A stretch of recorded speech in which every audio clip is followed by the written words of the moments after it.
Hello guys, welcome back to my YouTube channel.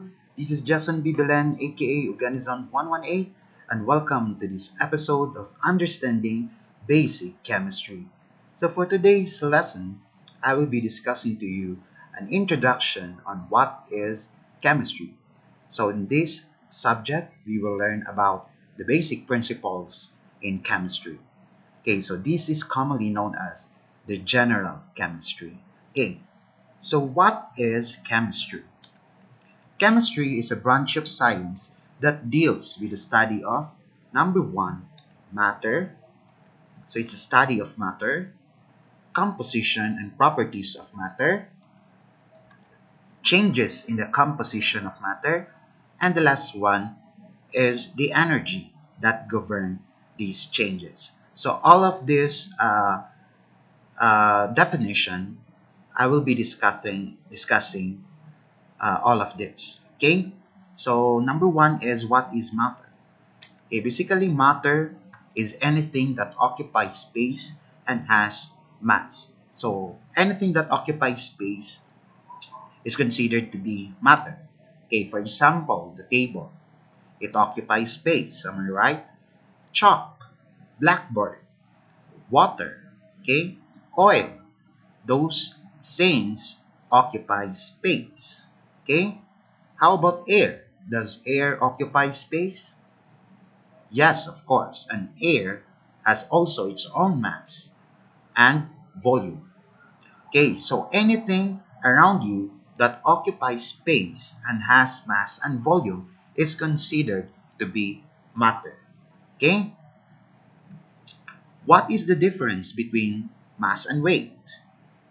Okay, are there any difference between mass and weight? Of course, there is a difference between mass and weight. For example, my mass here on Earth is also the same as my mass on Moon. However, my weight here on Earth is actually different from my weight in the Moon. Okay, so have you noticed that example? My mass probably like 72 kilograms would also be the same if I go to the moon. That would also be 72 kilograms. However, my weight will differ. Why? Because weight is actually affected by the change in gravity. Okay? So your weight is actually, the formula for weight is weight is equal to your mass times the gravitational force. The gravitational force is actually 9.8 meter per second squared. So this is the constant, gravitational force constant. Okay, so if there is a change in gravity, like here on Earth is actually different, the gravity here on Earth is actually different from the gravity in the moon. Okay, but mass, what is mass? Mass is just the amount of matter. Okay, so if you weigh here on Earth 75 kilograms, then you'd also have the same weight if you are going to the moon or any planets. Okay, but you only differ on the value of the weight. Okay, so that's it. That is actually the difference between mass and weight. Since matter occupies space and has mass and volume, how about light? Is light matter? Have you considered light to be matter? Yes. Is light matter? Basically, light occupies space. But does light has mass and volume? Okay, so light is considered to be have a dual property. Okay, light can be a wave. So light can be a wave, or it could be a particle. Okay, that's why it's a very big controversy about light being a matter, because light consists of photons. Okay, and some of the scientists says that photons are massless. Okay? However, some would consider that photons can have mass. That's why it's a very big controversy about light being a matter. Yes, it occupies space, but does light has a mass? Okay? So that would be on the microscopic level, you can consider that light has a mass. But on the macroscopic view, you cannot say that light has a mass. Okay? Have you weigh light? Okay, did you weigh light already? No. Am I right? Okay, so it's a very big controversy because light has a dual property. It can be a wave or it can be a particle in terms of photons. Okay, so that's it. So for me, light is not matter. Okay, so matter is also composed of different substances. Okay, so composition of matter is like the types and the amounts of simpler substances that make it up. Okay, so that is the composition of matter, and we will go along what are these simpler substances. It could be pure substances or mixture. Okay, when say pure substances, we have your element and compounds. Okay, if we have your mixture, it's actually mixture of different substances. You can have homogeneous or heterogeneous mixture, but we will go that later on as we go along with this topic. Okay, so substances are actually have fixed and definite composition. Okay, like for example, your elements and your compounds, they have fixed and definite composition. And more on that example as we go along with this topic and about general principles of chemistry. Okay, now let's move to the properties of matter. When we say properties of matter, when we say property, it's actually the characteristics that give each substance its unique identity. Like for example, you yourself or me. So each of us has its own unique identity that is actually defined by our DNA. Okay? So everything around you has its also own unique property. For example, a species of bird has its own unique identity. Okay, so everything around us has its own unique identity, and that's what makes us who we are and what we are. Okay, so there are actually two properties of matter. You have physical and chemical properties. Okay, so what are physical properties? It's actually a physical attribute of that substance or of that matter. Okay, so it's a substance shows by itself. Okay, for example, if you are uh, describing a coin, okay, a coin is heavy. Okay, that is its physical uh, property. Okay, does a coin heavy? No. All right. Okay, so that just for example. Okay, is a coin shiny? Okay, or lustrous? Okay. What are other physical attributes? For example, you yourself, okay? Are you handsome? Okay, are you beautiful? Okay, so if you say that you are beautiful, so that is your physical attributes, okay? So you have a long nose, okay? Or you have a beautiful skin. So that is your physical property, okay? You are not, or in a substance, like for example, what are substances? Like, for example, water. Okay, water has the ability to flow. That is its physical property. Okay, water is liquid. Okay, that is physical property. Okay, so it's the substance shows by itself without reacting or interacting with another substance. It's just by itself. You are describing that substance just by itself. Okay, like for example, odor. Okay, melting point, boiling point, electrical conductivity, or even density. Okay, so those are the physical properties of a substance. But when we say chemical properties, it's actually substance shows as it changes into or reacts with another substance. Okay, like for example, if you have paper, okay, or if the physical properties like the paper is smooth, that is a physical property because you are just describing the paper by itself. However, if you are going to ignite the paper, then you can say that the paper is flammable. So that is now the chemical property because you are already reacting that substance with another substance, and that because it changes to another form of that substance. Okay, from paper it becomes ash because you ignite that. Okay, you are reacting that paper with another substance. That is what we call the chemical properties. Okay, please take note of that. When you say physical, you are just describing that substance of what you have see on that substance, or what that substance shown to you.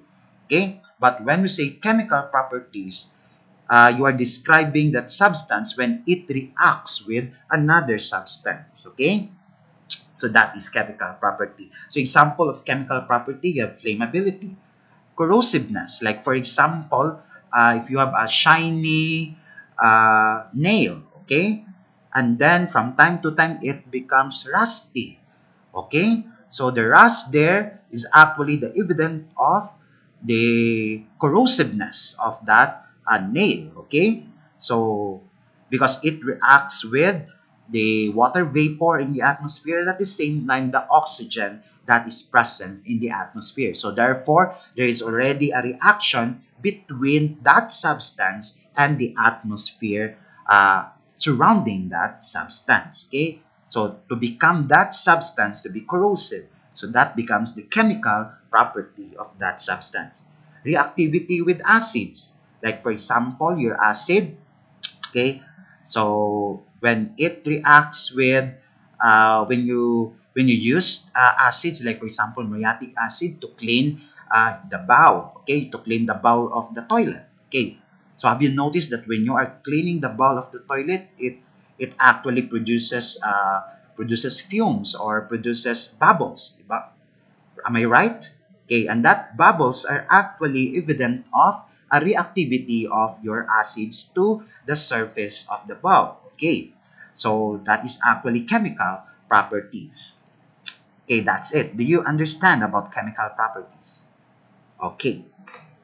For physical properties, we have two types of physical properties. Number one is intensive, and number two is extensive property. Okay, when we say intensive property, this is actually the physical property of matter that doesn't depend on the quantity of matter. That means it doesn't matter if how many of this is the amount of that matter, but its intensive doesn't change. Okay, it doesn't change. For example, density. For example, that the density of this copper is 13.5 grams per ml. So it doesn't matter if how many coppers are there, the density will still be the same. For example, water has a density of 1 gram per ml at 4 degrees Celsius. Okay? So it doesn't matter if how many water are there, but if the temperature says that it's 4 degrees Celsius, then the density will still be 1 gram per ml. Okay, so that is intensive property. For example, luster. Luster means shiny. Okay, so for example, gold. Gold is shiny. Gold is lustrous. Okay? So it doesn't matter if how many golds are there. As long as gold, the property of that gold is lustrous. It's shiny. Okay? So it doesn't say that as long as if the gold becomes lesser in amount, it actually decrease in its lustrous property. No. Okay? Because as we all know that the physical attribute or the physical property of gold is lustrous. It's lustrous. It's shiny. Okay? Boiling point. For example, the boiling point of water is 100 degrees Celsius. Okay? So it doesn't matter if what is the volume of that water. Okay? The boiling point will still be the same. Okay? That is a very tricky question. Like for example, 100 ml of water will boil at 100 degrees Celsius. Now, what would be the boiling point of water if you have 200 ml of it? Okay, so that is actually a tricky question because the boiling point will still be the same. That is 100 degrees Celsius because boiling point of any substances is an intensive property. It doesn't matter of how many or what would be the amount of that substance, its intensive property will still be the same. Okay, and also melting point. Okay, so that's it. How about extensive property? So extensive property is different from intensive property. So when we say extensive property, it's the physical property that depends on the sample size or amount of matter. So intensive, it doesn't depend on the amount of matter, while extensive, it actually depends on the amount of matter. Okay, like for example, volume, of course. Okay, it's actually the amount of that sample will be, or the sample size of that substance will actually increase if you increase the volume of that substance. Okay, the sample size of that substance will also increase if you increase the length or the weight. Okay, so that is an extensive property. It depends on the sample size or the amount of matter. Okay, now let's go to the changes of matter. From properties of matter, we have two kinds of properties. We have physical and chemical properties.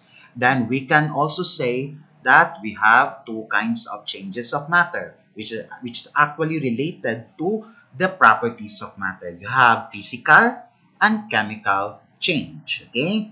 So when we say physical change, that you are actually altering the physical form of that substance. Like for example, you are going to change the uh, the the melting of ice. Okay, for example, okay, ice there is in a form of water. Water is a solid in ice. Okay, so that is a solid water. Okay, ice is a solid water. Example. Then when it melts, it becomes liquid water. So you are only altering the physical form. From solid, it becomes liquid. But there is no change in composition. It's just the same water. Okay? That water in a solid form, it's just the same as water in a liquid form. The composition is still water. Okay? But you are only altering the phase of that or the physical form of that substance.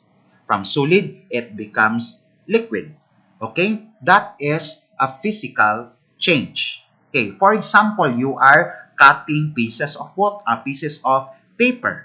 Okay? So from paper that is very uh, very smooth, then you cut it.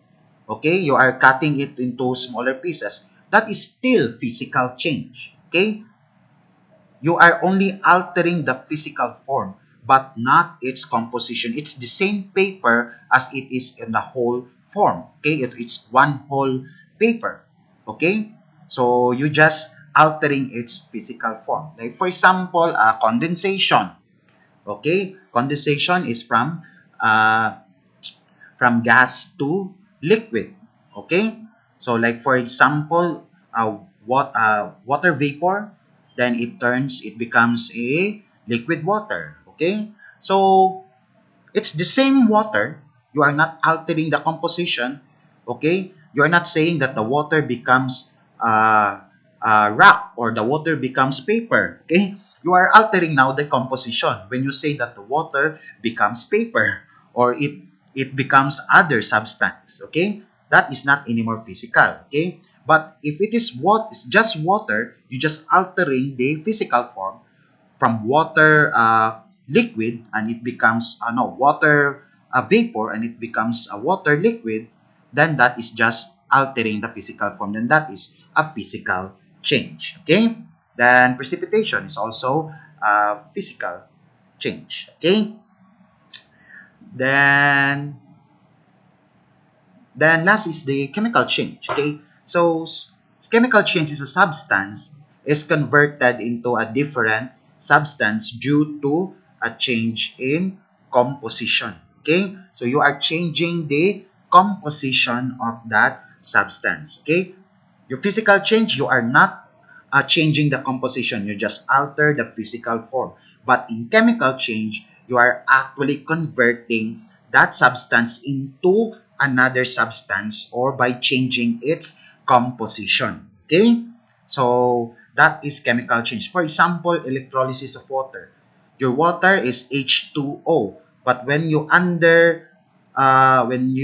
electrolyze it using electricity, it actually decomposes to hydrogen gas and oxygen gas. Okay, you are altering the composition. Another is that you are burning the paper. Okay, you are altering the composition of the paper.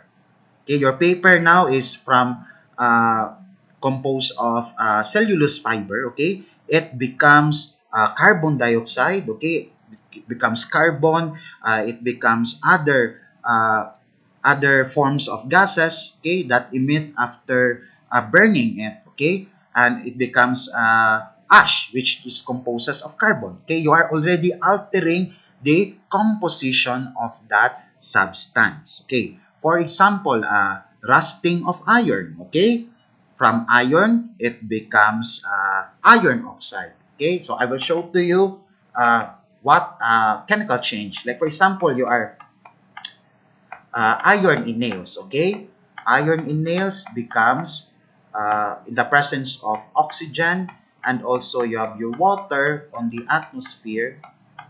Okay, so that is oxygen, so it becomes rust. Okay, so that becomes iron oxide.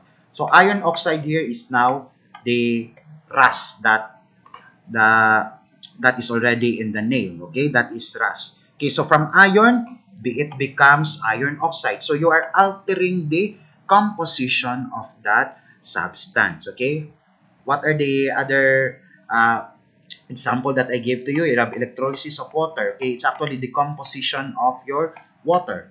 So from water it becomes hydrogen plus oxygen gas. Okay,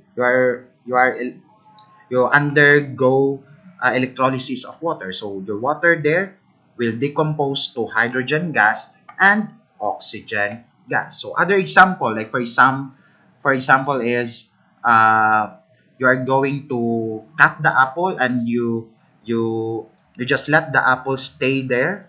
Okay, you notice that the surface of the apple that was cut becomes brown. Okay, so the browning of apple is actually an enzymatic change or enzymatic reaction.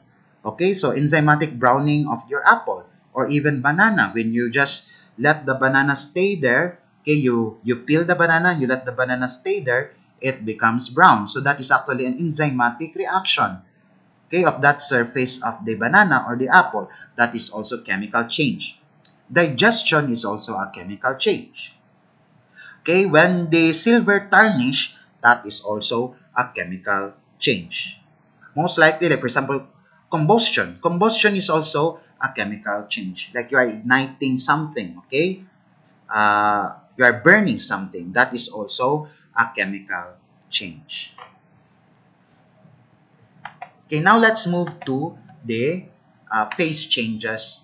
Okay, this is actually example of the physical and chemical change. Okay, your solid water becomes liquid water. As what I have said earlier, that becomes physical change. And when you electrolyze water from H2O, it becomes hydrogen gas and oxygen gas. Okay, decomposing electric current decomposes water into different substances. And the composition does change because particles are different. Hydrogen and oxygen particles are different from water particles. Okay, now let's go to phase changes related to physical change. Okay, so these are the six different phase changes. Okay, and this is also in related to physical change. Okay, so if you are going to convert solid into liquid, that what is the name for that phase change? That is actually melting. From solid to liquid, that is melting. Okay, from liquid to solid, that is freezing or solidification. Okay, you can say that is solidification or freezing. Okay, solidification. Solidification. Okay. And let us also indicate the energy of converting this substance to another form. Okay, is it the energy is absorbed or released? Okay, for example, melting. So the energy here is actually absorbed. Okay, energy in a form of heat. So it will be absorbed by the solid in order for that solid uh, to undergo melting. Okay, so in order for that solid to become liquid, so it needs to absorb energy from the environment. Okay, while if you are going to freeze liquid so that it becomes solid, the energy there is actually released. It's a negative energy. Okay? The liquid will release that energy in order for the particles of the liquid to be compressed to each other to form a solid. Okay? So it needs to release its energy.